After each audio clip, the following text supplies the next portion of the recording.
Today on Henry's Film Corner, Crispin Glover joins me to discuss his controversial new film, What Is It? The wonderful Heidi May will be here to help me review the film Crash, and will shed new light on the Enron scandal by way of a brilliant new documentary that hits theaters this month. Folks, it's going to be a great show. You don't want to miss it.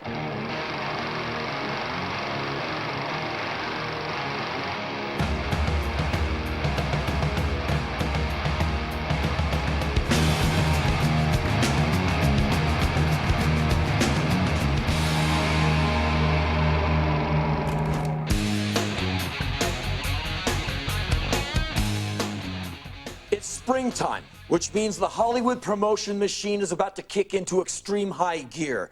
Every movie will have multiple tie-ins in ways you could never think believable. You will see advertisements for movies on the side of every bus stop, building, the bottom of every drink from every fast food place in America. Every movie will be promoting a video game. Every video game will be promoting the DVD extra from the movie that's coming out soon. Every theme park will have a ride that corresponds to the movie. You'll open a box of condoms to see the faces of the starlets from the summer's blockbusters. You will buy bullets. The back of the bullet will have the face of the new action hero. I began to realize how immune we've become to this virus on my last trip to the grocery store when I barely blinked at the life-size Darth Vader cutout posing smugly with a box of Cheez-Its. Everywhere you go, there's some promotional mechanism screaming at you to see the latest blockbuster or tearjerker or unoriginal comedy. And they're all saying the same thing. Watch this movie before it's too late. Be the first in line to buy your tickets, or your peers and your family and your boss or your underlings will all think you're dangerously behind the times. And the strategy seems to be, if we show you the image of Ashton Kutcher or whatever the logo is for the film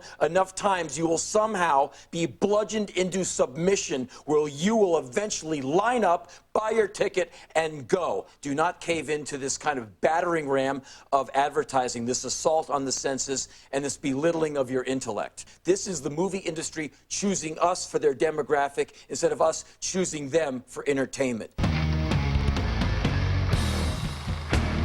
Henry, you need a beatdown. It's the movie business. What do you think we do at work? We put out your DVD, we make posters, we sell those posters to make more DVDs, to put out more of your art. So what's the difference? It's all relative. What I'm saying is to drive around and be so aware of you live in this world of advertising. That's America, that's capitalism.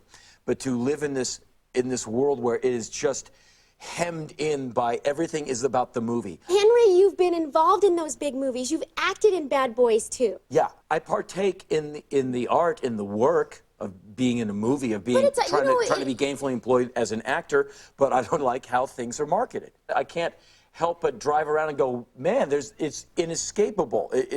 Sometimes it is very suffocating. Yes, it gets saturated, it gets overwhelming. I'm just saying. So ignore it. You ignore everything else in your life. You live in your own little head. I try and ignore you. I'm going to... You do ignore me. I do. Every day. I don't know how I survive. Heidi and I are going to review a film right now, and the film is called Crash.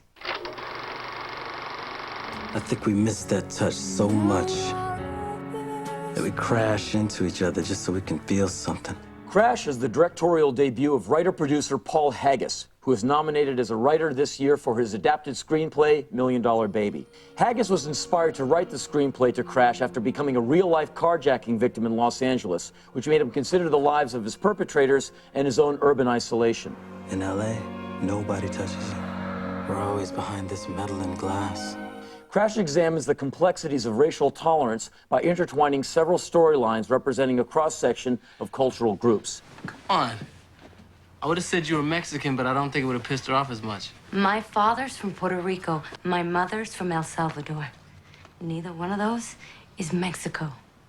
Well, then I guess the big mystery is who gathered all those remarkably different cultures together and taught them all how to park their cars on their lawns.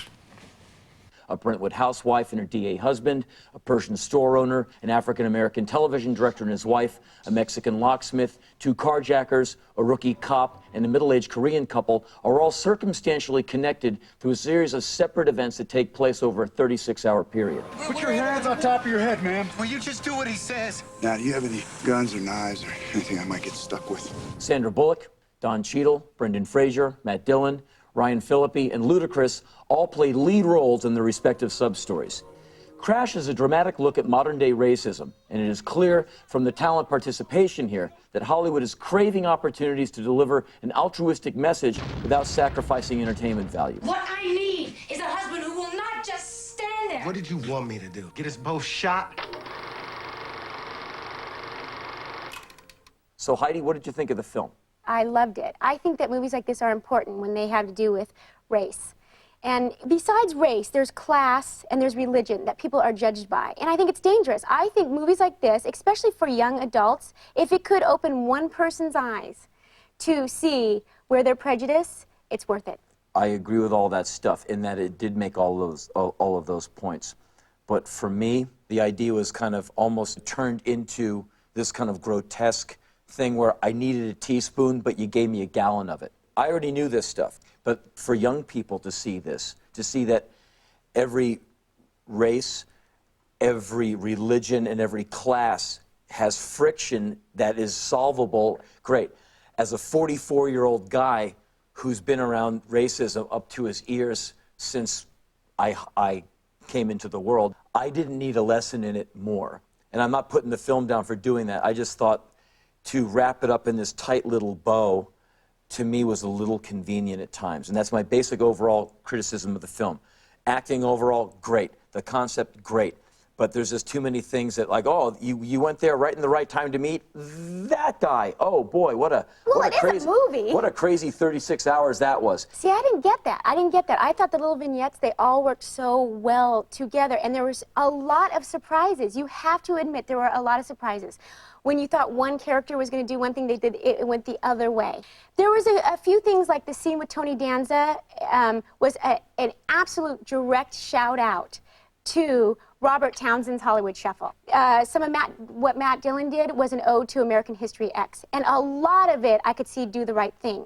But I thought that the movie brought it all together very, very well. I was moved by it. I left the theater depressed and sad that we still aren't past all this. I just think it was a bit much. Huh. Henry, weren't you impressed, though, with how many talented actors decided to do a movie about an important subject? Absolutely. No one got rich making this movie. So everyone showed up because the script moved them. That's obvious. And I give them nothing but the highest compliments. But there's just too many convenient moments just to tie it up into a nice little package on a shelf. Well, I thought it was really well done. So obviously you would recommend it. I'd highly recommend the film. I want everyone to go see it and learn something and enjoy the acting. Ludicrous, unbelievable. Yes. With slight reservation, I also recommend the film. If you're a young person or if you're a parent who wants to take your kid to a film to, learn some hard lessons, I would recommend the film. I just felt like I was being sat down and given a Sunday school lesson to. So I like the film, I admire the film. It's nothing I could ever sit through again, though. Wow. Were we at the same movie? Obviously. You bug me. And now we check in with the old wise men for their thoughts on Hollywood.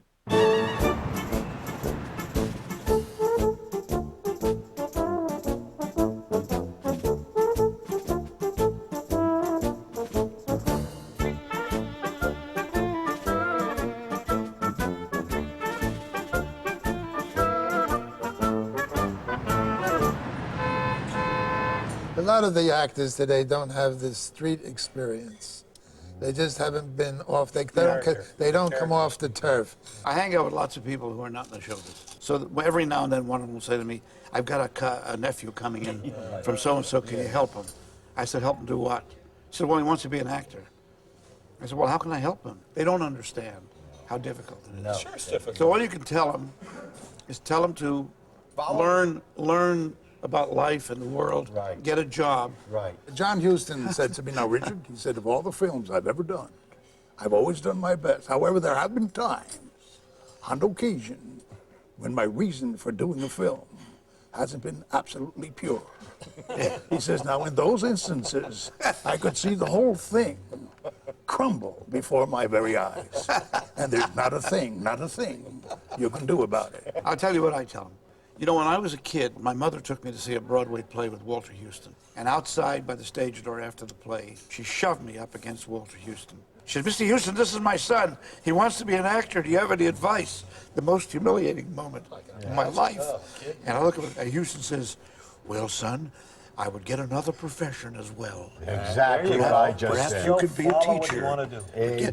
Get something where you can earn a steady living. That's and he right. patted my Get another. I never did it. Please, get your education. Absolutely. So that you finish your education and also you have something to fall back on. In other words, I would tell him to skip the education. If you come Wait a minute, I want to hear what they say. I would say skip the education because you could get ruined in school. There's no I don't mean the formula. education Get of your education. acting education. Let him- I mean have a degree like Oh, in that's teaching, something else. a That's degree something in real else. estate, a degree But in get your more ass, business. I would don't say mean get your that. ass out of the classroom. No, I don't mean that. That's Because no you- not acting because in you- a classroom. you don't they learn. They don't know how to teach shit in college about acting. Hey, You you gotta can get out learn. of college and then learn how to act all Yeah, over again. So what? No, but I'm not talking about that. No. I'm talking about No, but I'm getting saying a degree. Yeah, Well, but also, something but else. Today- but today don't, children- But don't take away from the young person. Degree.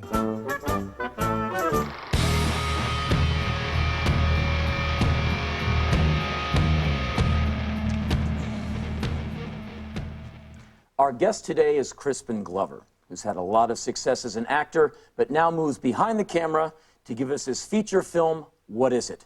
Crispin is distributing the film himself and will be presenting What Is It at a theater near you. Crispin, good to see you, man. Great to see you, too. Thanks for being on the show. Thanks for having me. I really appreciate it. So I saw What Is It? Yes. I loved it. Good. You directed the film. Yes. You have a big role in the film. Yes. You edited the film, and now you're distributing the film. That's right. So this is a huge labor of love for Yeah. you. So tell us about it. Well, it's being the adventures of a young man whose principal interests are snails, salt, a pipe, and how to get home, as tormented by an hubristic, racist inner psyche. Where are you going? We get new snail. You're hot out there. You gotta try out. I thought the film was fascinating, and it put me through a lot of intense reactions because I've never seen a film remotely like it. Good. I'd like to know why you went for actors with Down syndrome and what you think you got from them and what they bring to the film. When I look at somebody who has Down syndrome, I see a history of somebody that's lived outside of the culture. And so peopling the entire movie with actors that automatically feel outside of the culture gives the feeling of a world that is completely removed from this culture. And I feel that often people learn a certain kind of social masking. And a lot of times people with Down syndrome don't have that learned social masking.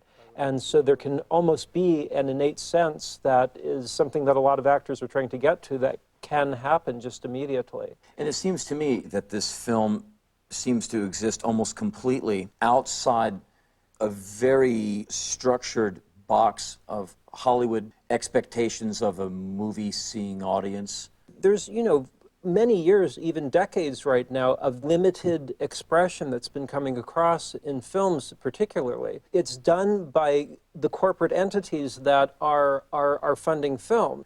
And I went to a corporate entity that was interested in the script. David Lynch had said he'd executive produce it, and there was a lot of interest.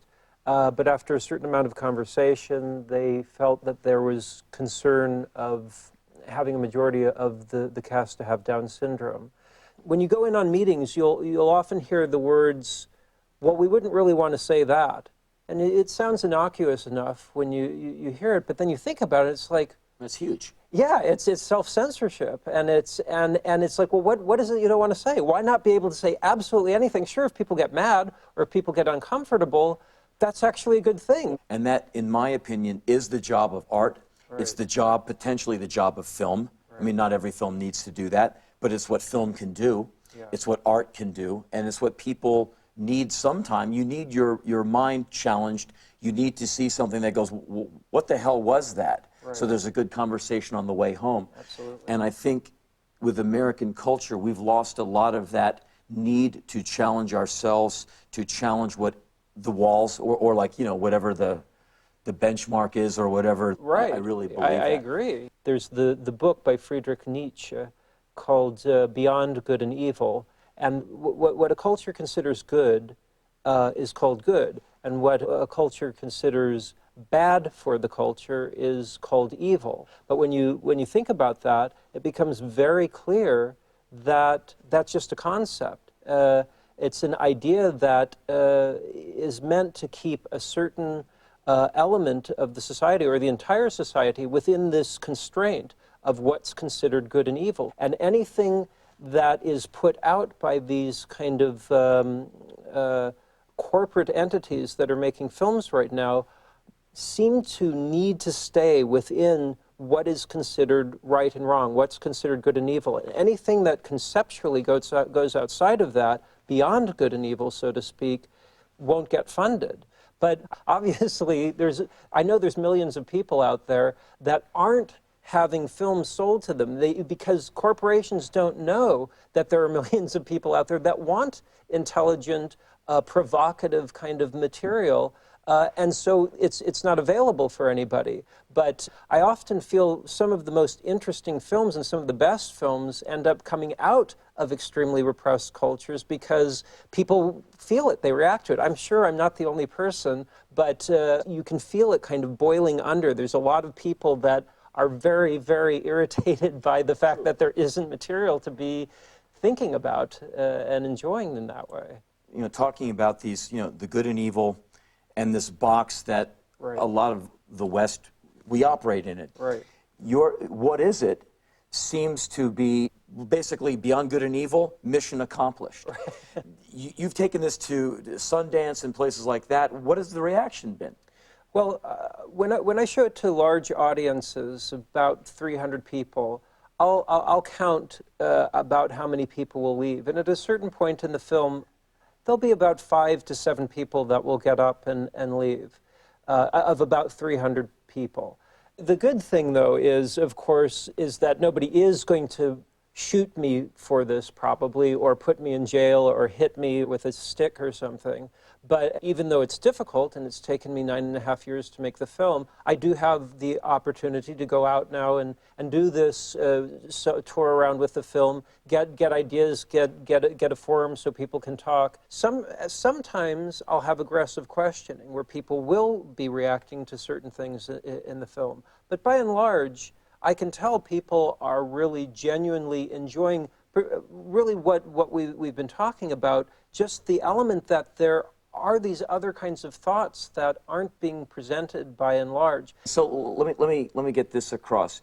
People can find out about you arriving in different cities with what is it by going to your website? Yeah, CrispinGlover.com. That's easy enough. Yeah. CrispinGlover.com. Yeah, okay, well, cool. I hope people show up to see the film. Yeah, and I'm looking forward to seeing it again. Yeah, yeah. Well, I want to show it to you again. Thanks a lot. Cool. Yeah, thank you, Crispin. Yeah, I appreciate it. Good.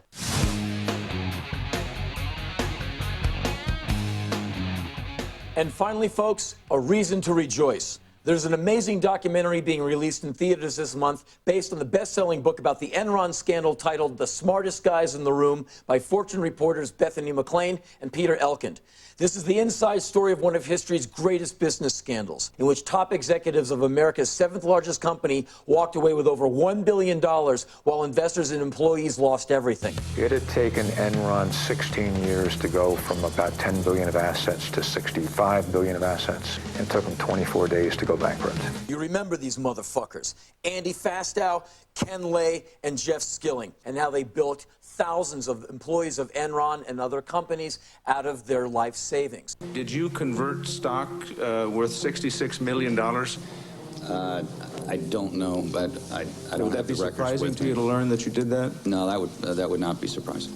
With the deregulation of power in the state of California, Enron was able to shut off and turn on the supply of electricity to the state, making the stock market go up and down with literally the flick of a switch. Those guys could just yank the California economy on its leash whenever they wanted to, and they did it, and they did it, and they did it. He just steals money from California to the tune of $1 million or $2 a day. Can we rephrase that? The blame for Enron goes across the board. Merrill Lynch was in on it. Citibank was in on it, no doubt. And he goes all the way up to the White House. George W. Bush, this cheater, this rich kid, this draft-dodging, SEC defrauding cokehead, he put a lot of distance between himself and Ken Lay and said, well, I don't really know him all that well. It's like, Mr. President, Ken Lay, he's that guy who gave your election all that money. He's the guy who spent all those nights in the White House. He's that guy next to you in the fucking picture. He's the 9-foot spear through your fucking head, you asshole. You know, Enron had made contributions to a lot of people around Washington, D.C. And if they came to this administration looking for help, they didn't find any. To say no help here is like I did not have political relations with that man, Mr. Lay. Enron CEO Ken Lay insists to this day he had no idea what was going on at his company. It is a massive company. He is the CEO. We're talking billions of dollars moving around, and he didn't know. I hope no one in the jury takes this shit for a second. I hope people are standing up in court saying, you lying motherfucker, go to jail. Here's a Swiss Army knife. Either cut the back of your pants open for easy access or put it to your jugular vein and take yourself out, because, sir, you're going away. All right, we're down to questions. And I've got a few up here. I would like to know if you are on crack. If so, that would explain a lot. If not, you may want to start, because it's going to be a long time before we trust you again. The fact that Ken Lay, Andy Fastow, and Jeff Skilling were able to regulate the amount of energy coming into California, causing rolling blackouts across the state, making little old ladies overheat and die, makes them murderers. It's time for the murderers to go to jail. There is no gallows high enough, no guillotine blade sharp enough, and for a Christmas present, I'd like to send Jeff Skilling and Ken Lay some cyanide tablets for them to bite down on before they have to bite down on the towel in the sea wing of Lompoc. The Smartest Guys in the Room is in limited release this month. I beg you to go see it, and go see it again, and vote accordingly in 2008. We're almost out of time, but before I go, I want to recommend 2 DVDs that you should really check out. The first of which is called Team America, World Police, from Trey Parker and Matt Stone of South Park. It is a puppet musical that rips on everything from American foreign policy to celebrity activists. The second is a documentary about the rock band, the Ramones. It's called End of the Century. Great story about one of the greatest rock bands ever. 2 great DVDs. I hope you get a chance to check them out. I hope you enjoyed our show. We'll see you next time. Thanks for watching.